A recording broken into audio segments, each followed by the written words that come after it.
Switching sports now, 20 hours away from the start of the NFL season. Two bruising powers of the AFC kick things off in Steeltown.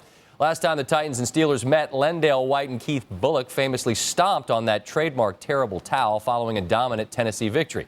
Titans didn't win again. Steelers didn't lose again. And to make sure that nobody in Pittsburgh has forgotten about that blasphemous display, a fan named Eugene Berry has created these here towels. See, you got the guy stomping on the towel. And as Bob Holtzman explains, these towels are now on display in Pittsburgh, just like last year's Super Bowl trophy. Hanging neatly in a handful of Steelers lockers this week are gold and black Steel City Stomp towels, created by a fan specifically for this week's season opener.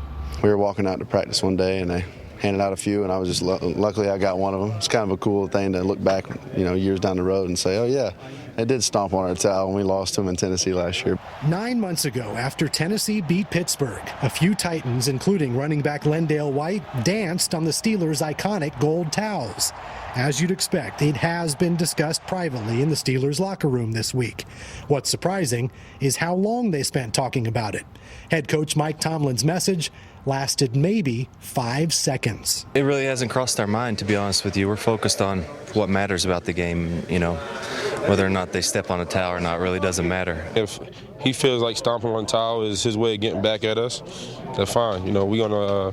We're gonna try to get after them and show them how we really feel about it. So if that's his motive, fine. That's not ours. We like winning games and winning championships. Defensive end Aaron Smith says he's certain someone will bring up the towel incident in the locker room before Thursday's game. But Smith says if that's your motivation, it won't last very long.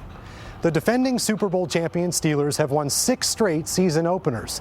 And after missing extensive time during the preseason because of injuries, both running back Willie Parker and wide receiver Santonio Holmes expect to start. In Pittsburgh, Bob Holtzman, ESPN. Thank you, Bob. Thursday's game marks the 5th time in the history of the NFL a defending champ opens the season against the last team to beat him.